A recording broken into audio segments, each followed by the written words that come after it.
All right, so this is going to be a short video on how to make awesome, delicious lasagna while on quarantine, stuck in the house with your family and your kids and your parents or your grandparents or whoever. We're gonna make it quick and idiot proof. So here's what we're gonna do. All right, first thing, you start off with 1 pound of Italian sweet sausage. You want to take the skins off, and they'll grind right up just like ground meat. Then you can choose hamburger or ground turkey. I chose ground turkey for this particular recipe. So we've got the sausage and the ground turkey in the largest pot that I have. Then I've diced up some onions, and then I'm going to touch them a bunch like this. Big cuts, small cuts, rustic cuts, however you want to cut your onions, I don't really care. Then you want to take your onions and put them into the pot with the browning meat. And then you want to intermingle all those together and get those onions browning with your sausage and your turkey. A little turn of some cracked black pepper, and then a little bit of garlic salt. Kick it up a little bit. We're not draining this meat, so all this flavor will stay in the pot. Alright, now you want to give that a nice stir and get everything intermingled together, the onions and the turkey and the sausage and all that good flavor stuff in there. Alright, after that's cooked a little bit, you want to grab a jar of minced garlic is what I'm using.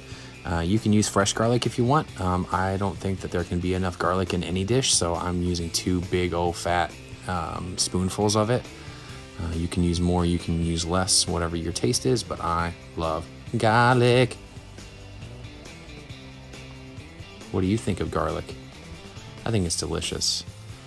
Then you just stir it up and make sure that garlic's all mixed up in there. All right, now you want to open up couple big old cans of crushed tomatoes. I got these at Aldi. I think they were like 92 cents for a can of tomatoes for a big boy like that. So you want to dump that one in, dump the other one in, and then after your crushed tomatoes go in, you want to put in 1 can of tomato paste. I also got this at Aldi because Aldi is the shiznit. And then you just spoon that tomato paste into the pot along with everything else.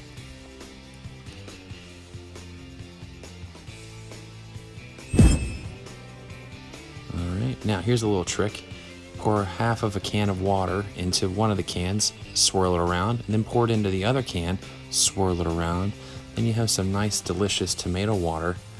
Helps get the remnants out of the can and adds a little bit of liquid to the sauce, and then you want to stir. That's one of the more important things about this sauce is that you want to stir it pretty regularly, make sure that they don't burn on the bottom. Give it a nice turn of some cracked black pepper again, and a little more garlic salt there. Now we're going to add a little bit of the basil, some dried basil, and then we're going to do a little bit of oregano.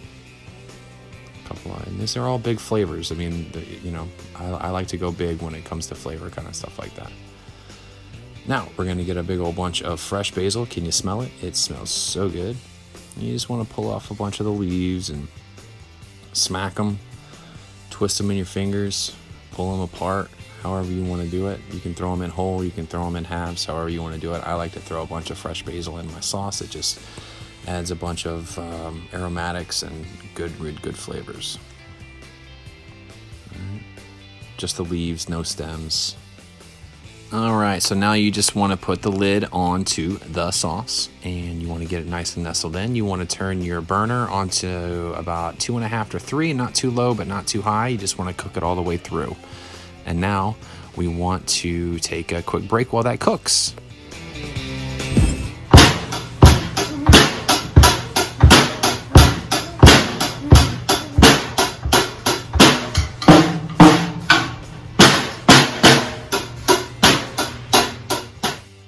Okay, we are back from that sick drum break. So now you want to stir. You want to make sure that that sauce is not sticking to the bottom at all. You don't want to burn them tomatoes. Nothing worse than burning your tomatoes. Now, you want to get some water, put it in another pot, and get that on another burner. Turn that burner up high, and we want to get that going for our lasagna noodles. And with any boiling water, when you're making pasta, you want to salt the shit out of it. So take your salt and put a whole mess of salt in there. Okay, now that water is getting nice and hot, right before it's about to boil, you want to reach up and turn the burner off, because you're not going to be needing to boil water today. Because without knowing, I purchased oven-ready lasagna instead of non-oven ready lasagna. So now there is no boiling required. Now this will actually save you a step. It's a lot more simple. I just wasn't aware that I had gotten oven ready lasagna, which is cool, but I didn't cut it from the video because it's pretty fucking funny. Hey, okay, so here's a little pro tip from your boy. Use ricotta cheese, of course, because it's lasagna. Now this has been, these are 15 ounces a piece. This should be enough to do the 2 pans that we're gonna do. These have been sitting, of course, in the fridge, so they're super cold. You want it to be like nice and squishy and manageable, because you got to kind of get it in the grooves of the lasagna noodles, especially if you're cooking a lasagna, which we're not, because as I said before, we're doing oven ready lasagna. So what you want to do is you want to get this nice and pliable. So what I do is I just put it on the stove, not on a burner. It's kind of around all the cooking pots. Okay, I'll show you, hold on. See, like that. Just kind of around the stove area. Okay, not actually on a burner. And what that will do, and don't leave it there for a long time, just leave it there for a little bit, and that'll get them a little more room temperature and a little more easy to work into your lasagna noodles. Okay? Make sure we're stirring that gravy a lot. See all that extra liquid that's kind of cooking down now. That's what you want to do, is you want to get all that cooked down. The way that you do that is if you look like right here on the side, that's kind of where it started. And as it reduces, it gets thicker, water cooks off, and then that line goes down. It's kind of like it's a receding. It's like lacing on a beer glass. All you beer nerds out there will know what that means. So that's what you want. You want that a little bit lower than the gravy be ready. Okay, now comes the fun part. So you want to grab a little canola oil spray. Go ahead and spray your pan down a little bit. Now you've got your oven ready lasagna noodles, and you just want to line the bottom of the pan. You kind of want to do like a little layer thing, just so, especially on the bottom layer for your base layer. Okay, get those all in line. And then you want to get your ricotta cheese, and I like to do everything in 4s. So I do like 4 scoops, and then I just start to spread everything around. This still was super cold ricotta cheese. I wasn't able to get it as room temperature as I like before I started this project, but you know, it gets the job done. So then you want to spread that ricotta cheese and just get it all in the grooves of the lasagna noodles. Try to get it kind of on the seams so that those noodles stick together a little bit better.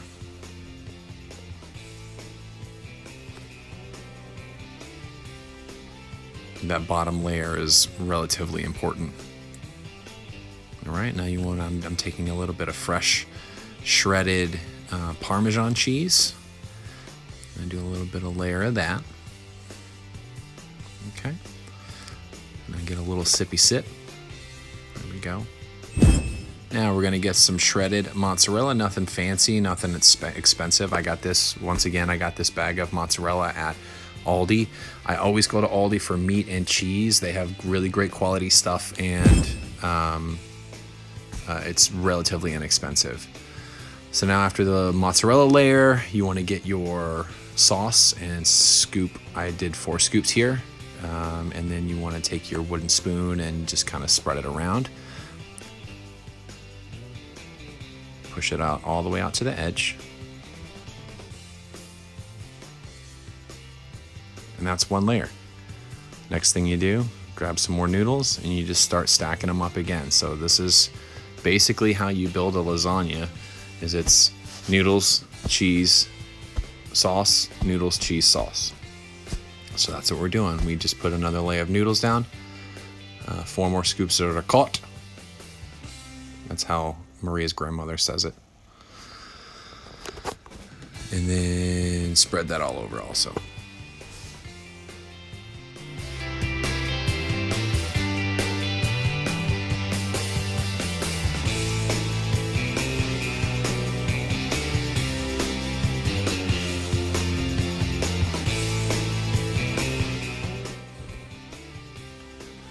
All right, and now we want to take a little bit more Parmesan cheese. Another layer of parm. And then another layer of mozz on top of that. We're gonna do a little basil layer. We'll add a little extra kick and a flavor there in the middle of the lasagna. A little oregano there.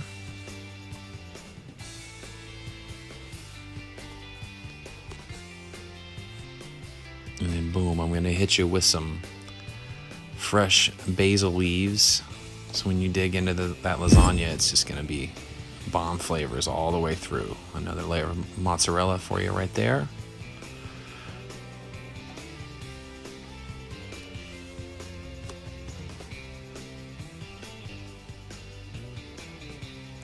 And then from there, you just continue to stack everything up and add the layers until you've reached basically the top of the pan and you've maxed it out and you can't add another layer.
So now we've gotten to the top layer of sauce.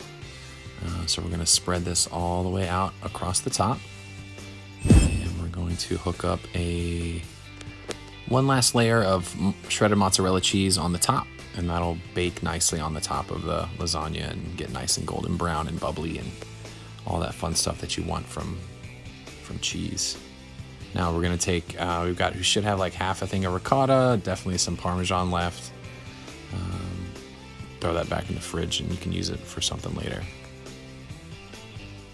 All right, you want to come straight over to the oven, put it to 375, and go ahead and preheat that while you're getting everything cleaned up and ready to roll. Take it. Oven. Timer. 30 minutes. We're gonna check on it after 30 minutes. Thanks.